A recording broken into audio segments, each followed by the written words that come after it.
Hello everyone. तो कैसे हैं आप सभी। डीएनडी न्यूज में आपका स्वागत है। तो आइए आज का करंट अफेयर्स देख लेते हैं। तो पहला जो है राष्ट्रीय जल पुरस्कार। शक्ति मंत्रालय ने पहले ही 5वीं राष्ट्रीय जल पुरस्कार की घोषणा की थी। जल राष्ट्रीय जल पुरस्कार 2023 में उड़ीसा को शीर्ष विजेता घोषित किया गया। उसके बाद उत्तर प्रदेश का दूसरा स्थान था, जबकि गुजरात और पौंडीचेरी संयुक्त रूप से तीसरे स्थान हासिल किए। ये पुरस्कार 9 श्रेणियों में दिए जाते हैं, जो पूरे भारत में जल संरक्षण और प्रबंधन में उत्कृष्ट योगदान के लिए दिए जाते हैं। अगर सर्वश्रेष्ठ जिले की बात की जाए तो दक्षिण क्षेत्र में आंध्र प्रदेश का विशाखापट्टनम, उत्तर पूर्व क्षेत्र में त्रिपुरा में धलाई और उत्तर प्रदेश का बांदा तथा उत्तर क्षेत्र में जम्मू कश्मीर में गंदेरबल संयुक्त विजेता रहे। जबकि मध्य प्रदेश का इंदौर पश्चिमी क्षेत्र में और उड़ीसा के बलानगिरी पूर्वी क्षेत्र में पुरस्कार जीता है। अगर ग्राम पंचायत श्रेणी की बात करें तो केरला के तिरुवनंतपुरम में पुल्लमपारा ने शीर्ष रैंक हासिल किया है। दूसरे स्थान पर छत्तीसगढ़ का कांकेर का मसूलपानी, तीसरे स्थान पर आंध्र प्रदेश के अनंतपुर का हम्पुरम और मेघालय के वेस्ट में जयंतिया हिल्स का हालीहरगना रहा। दोनों ने संयुक्त विजेता के तौर पर तीसरा स्थान हासिल किया है। नेक्स्ट न्यूज है, कपड़ा मंत्रालय ने 30 विदेशी मिशनों के साथ संवाद सत्र आयोजित किया है। सोमवार को कार्यक्रम का भारत टेक्स 2025 के लिए माहौल तैयार करने के लिए एक पूर्व कार्यक्रम था, जिसका उद्देश्य इसे सबसे बड़ा कपड़ा आयोजन बनाना था। अंतर्राष्ट्रीय भागीदारी को बढ़ावा देने के लिए कपड़ा मंत्रालय ने हाल ही में आगामी mega global textile event Bharat Tex 2025 के लिए नई दिल्ली में 30 से अधिक विदेशी मिशनों के साथ एक संवादात्मक सत्र आयोजित किया। 14 से 17 फरवरी 2025 के बीच आयोजित होने वाला भारत टेक्स 2025 अब तक का सबसे बड़ा और सबसे व्यापक टेक्सटाइल इवेंट होगा, जिसमें पूरे टेक्सटाइल वैल्यू चेन एक ही छत के नीचे आएगी। यह इवेंट भारत मंडपम नई दिल्ली और India expo centre and mart greater Noida में एक साथ आयोजित किया जाएगा। नेक्स्ट न्यूज है, रूस में निर्मित 2 स्टील्थ फ्रिगेट में से पहला दिसंबर में नौसेना में शामिल होने की संभावना। रूस में निर्मित 2 स्टील्थ फ्रिगेट में से पहले आईएनएस तुशील को दिसंबर में नौसेना में शामिल किए जाने की संभावना है। भारत और रूस ने 2016 में 4 स्टील्थ फ्रिगेट बनाने के लिए एक समझौता पर हस्ताक्षर किए थे, जिसमें से 2 का निर्माण रूसी शिपयार्ड में किया जाना था, जबकि शेष 2 फ्रिगेट का निर्माण भारत में गोवा शिपयार्ड लिमिटेड द्वारा किया जाना था। तुशील रूस निर्मित 2 जहाजों में से पहला है, इसके बाद कमाल आएगा। नेक्स्ट न्यूज है, मध्य प्रदेश में भारत का पहला खदान बंद करने का प्रमाण पत्र जारी किया गया।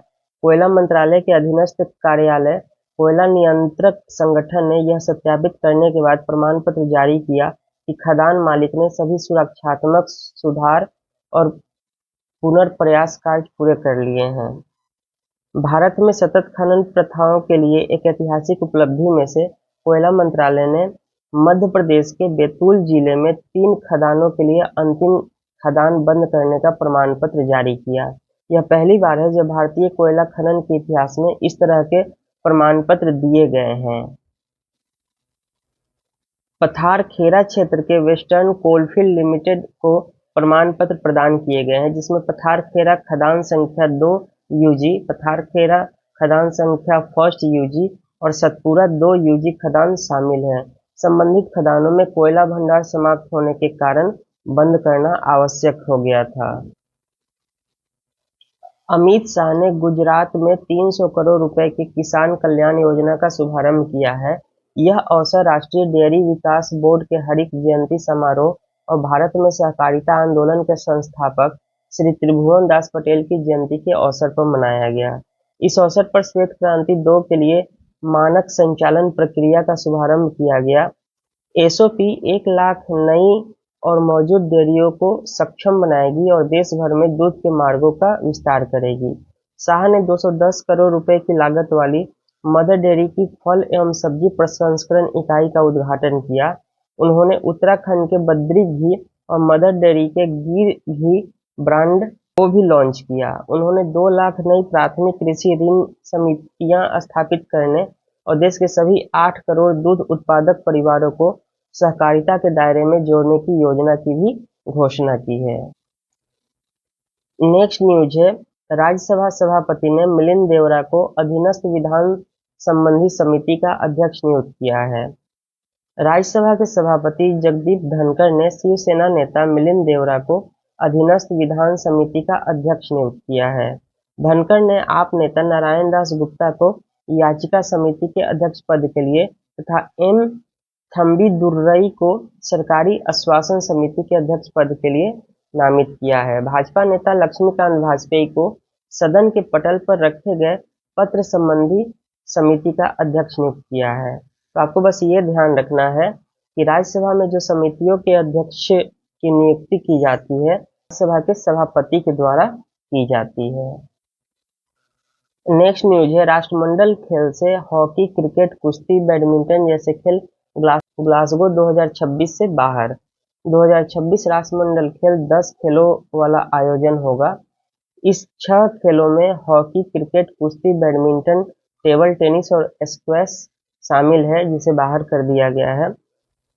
बर्मिंघम में हुए 22वें राष्ट्रमंडल खेल में भारत ने 61 पदक जीते थे, जिसमें से 37 पदक इन 6 खेलों में ही जीते थे। ऑस्ट्रेलिया के विक्टोरिया राज्य द्वारा बढ़ती लागत का हवाला देते हुए पीछे हटने के बाद ग्लासगो ने अंतिम समय में 2026 राष्ट्रमंडल खेलों की मेजबानी की जिम्मेदारी ली है। नेक्स्ट न्यूज है, जल सुरक्षा पर घोषणा पत्र वैश्विक पारिवारिक कृषि मंच WFF के केंद्रीय विषय रहे।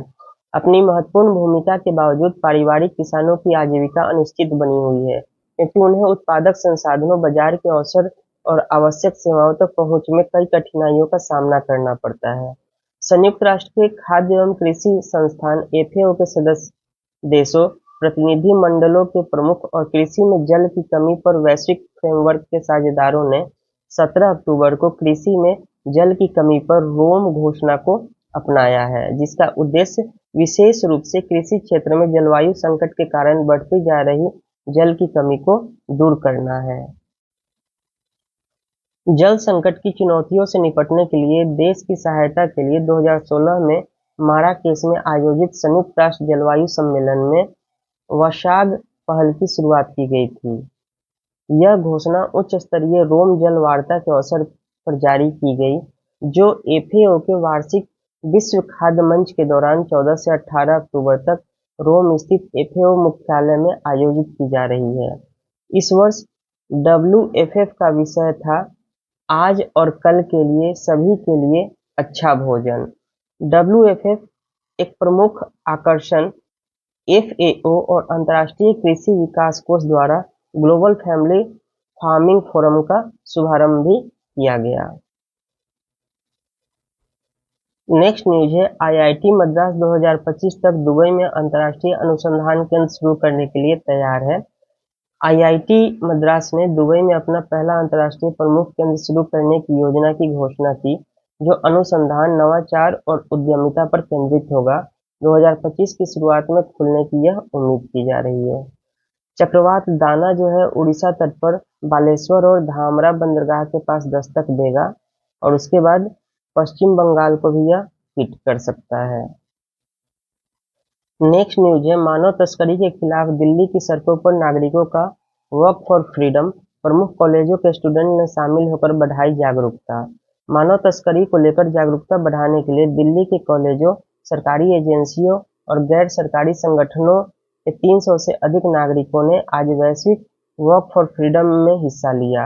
मानव तस्करी के खामोश पीड़ितों के प्रति एकजुटता का प्रदर्शन करते हुए इस मौन पदयात्रा का नेतृत्व द मूवमेंट इंडिया और NGO जस्टिस वेंचर इंडिया ने किया। इसमें शामिल होने वाले संस्थानों में Hansraj college, Deshbandhu college, Miranda house, Dayal Singh और अंबेडकर कॉलेज प्रमुख रहे।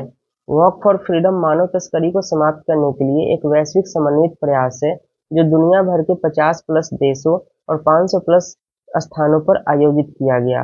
इस दौरान नागरिक मानव तस्करी की वास्तविकता के बारे में बताती हुई तख्तियां लेकर सड़क पर चलते हैं। वैश्विक स्तर पर वॉक फॉर फ्रीडम की मेजबानी A21 द्वारा की जाती है, जो आधुनिक समय की गुलामी के खिलाफ लड़ाई में एक अंतर्राष्ट्रीय गैर सरकारी संगठन है। भारत में वॉक वॉक का आयोजन मुंबई स्थित द मूवमेंट इंडिया है, जो मानव तस्करी को रोकने के लिए बड़े पैमाने पर काम कर रही है। अंतर्राष्ट्रीय श्रम संगठन 2023 की रिपोर्ट के अनुसार विश्व स्तर पर 496 लाख लोग आधुनिक दासता के विभिन्न रूपों में फंसे हुए हैं। इसमें यौन शोषण, श्रम, अंगों के लिए शोषण, बच्चे को बेचना, जबरन विवाह और घरेलू दासता शामिल है।